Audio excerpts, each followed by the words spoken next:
Hello বন্ধুরা, ঘুরু ঘুরু ইউটিউব চ্যানেলের আরও একটা নতুন ভিডিওতে তোমাদের সকলকে স্বাগত। তোমরা যারা পুরী ভ্রমণের প্রথম পর্বটি দেখোনি তারা আই বটনে ক্লিক করে দেখে আসতে পারো। এটা হচ্ছে পার্ট 2। এখানে আমরা একটি অটো নিয়ে নিয়েছি স্বর্গদ্বার থেকে। আমরা আছি 3য় নম্বর দিনে। তো আমরা এখন যাচ্ছি চিল্কার উদ্দেশ্যে। চিল্কা যাওয়ার উদ্দেশ্যে প্রথম আমাদের পড়বে ওমকারেশ্বর মন্দির। সেইখানে আমরা প্রথম হল্ট করেছিলাম এবং সেই মন্দিরটা দর্শন করেছিলাম। খুবই সুন্দর একটি মন্দির। দেখো, এখানে 108টি শিবলিঙ্গের মূর্তি তোমরা দেখতে পাবে। এখানে প্রত্যেকটা শিবলিঙ্গের আলাদা আলাদা নাম আছে। এই জায়গাটা খুবই সুন্দর, আর এই মন্দিরটা অনেকটাই বড়। অনেকটা সময় লাগবে তোমাদের ঘুরতে, এবং অনেক কিছু আছে দেখার মতো।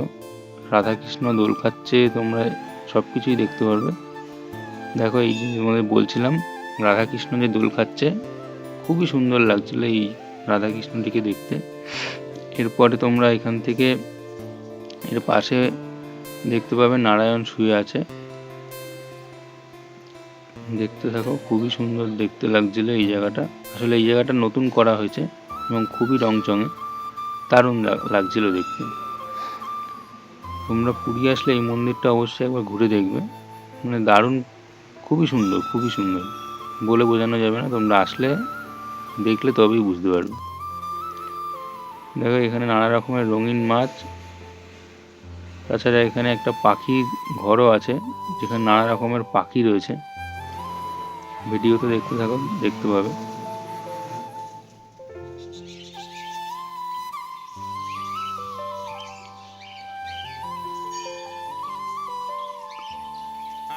দেখো, এই যে তোমাদের পাখির ঘরের কথা বলছিলাম, এইগুলো হচ্ছে পাখির ঘর। এর ভেতরে অনেক পাখি আঁকা আছে। আর এইটা হচ্ছে মন্দির। আর এখানে অনেকগুলো মন্দির আছে। এটা হচ্ছে মহালক্ষ্মীর মন্দির। কিছু কিছু মন্দিরে ফটো তোলা বারণ, তো সেখানে ফটো তুলতে পারিনি। দেখো, এটা হচ্ছে মন্দিরের বাইরেটা। এখানে তোমরা ফটো তুলতে পারবে। আর এখান থেকে সোজা হচ্ছে তোমাদের হাইওয়ে। এই সোজা হাইওয়ে ধরেই চিল্কা যাচ্ছে রাস্তাটা। তার আগে এই মন্দিরটা তোমরা দর্শন করে নিতেই পারো।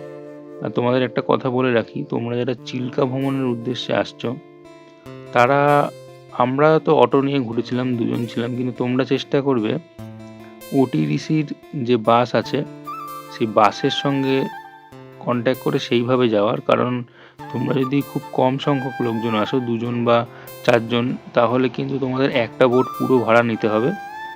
তাছাড়া কিন্তু তোমরা সেই বোটে করে ঘুরতে পারবে না। আর ওদের সঙ্গে যদি আসো, ওরা বোট ভাড়া করে রাখবে, তোমাদের আর অসুবিধা হবে না।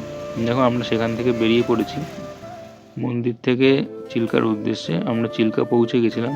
তোমাদের আগেই যেটা বললাম, এখানে বোট পুরো ভাড়া নিতে হয়, নয়তো কিন্তু শেয়ারিংয়ের কোনো অপশান নেই। তাই আমরা আর বোটে চড়িনি। তারপর ওখান থেকে আলারনাথ মন্দিরে গেছিলাম। এটা হচ্ছে আলারনাথ মন্দির। এই মন্দিরটাও তোমরা অবশ্যই একবার ঘুরে দেখবে। আর ওটিডিসির বাসে কিন্তু এই মন্দিরটা একসাথে করা আছে প্যাকেজে।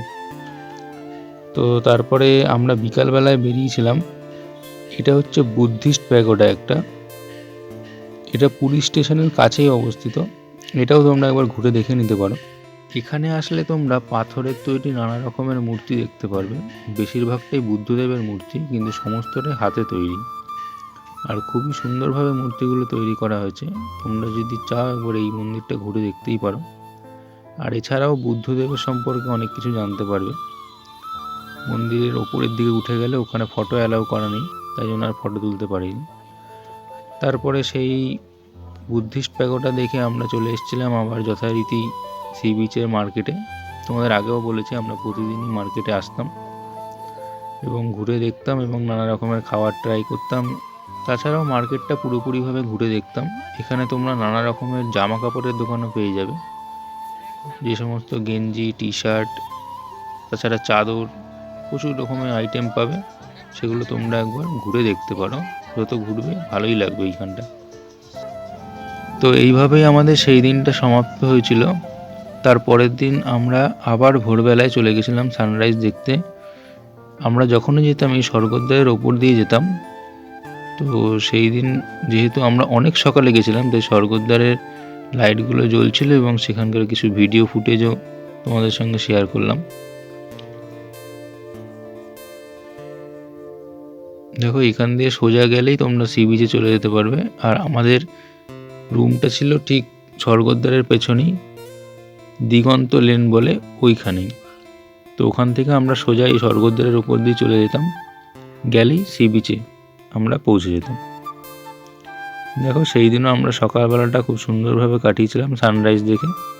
আমরা প্রত্যেক দিন সানরাইজ দেখেছিলাম, তোমাদের আগেও বলেছি। তো এইটা আমাদের লাস্ট দিন পুরীতে।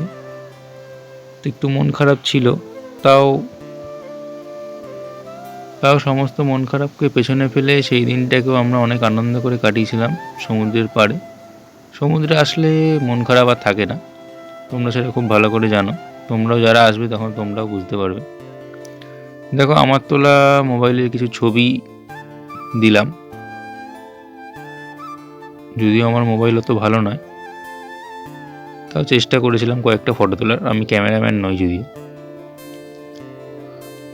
তাও সেই দিন আমরা লাঞ্চ করার পরে একটু মন্দিরে গেছিলাম, সেই মন্দিরের ভিডিও তোমাদের সঙ্গে শেয়ার করব। দেখো উট মামা।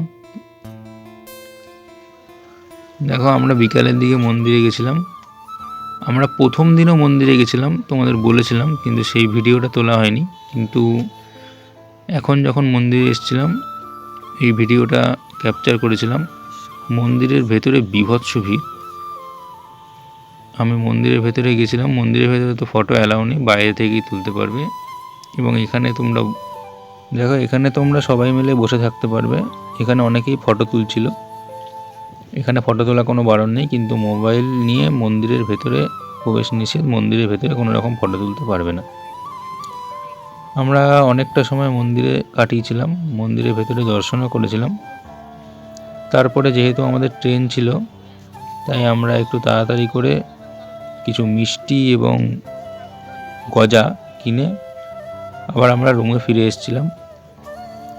তারপরে রুমে এসে একটু ফ্রেশ হয়ে নিয়ে তারপরে সেখান থেকে আমরা আবার রওনা দিয়েছিলাম বাড়ির উদ্দেশ্যে।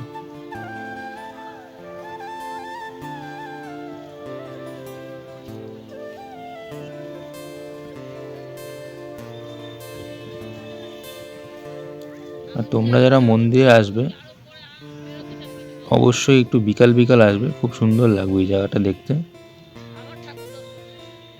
চারপাশটা ঘুরে দেখতে অনেকটা সময় লাগে, অনেক বড় জায়গা এবং খুবই সুন্দর। নানা রকমের আরতি হয়, মানে তোমাদের মনটা পুরো আলাদাই একটা ফিলিংস কাজ করবে। এবং তোমরা একটু সকালে আসলে পতাকা পাল্টানো দেখতে পারবে। দেখো আমরা স্বর্গদ্বার থেকে বাস নিয়ে নিয়েছিলাম, সেই 10 টাকা ভাড়া তোমাদের প্রথম দিন বলেছিলাম। আমরা পৌঁছে গেছিলাম পুরী স্টেশনে। তারপরে এই আমাদের ট্রেন চলে এসছে, সেই জগন্নাথ এক্সপ্রেস। তো এই ট্রেনে করেই আমরা বাড়ি ফিরে এসেছিলাম। এইভাবে আমাদের পুরীর যাত্রা সমাপ্ত হলো। তোমরা সবাই সুস্থ থেকো, ভালো থেকো।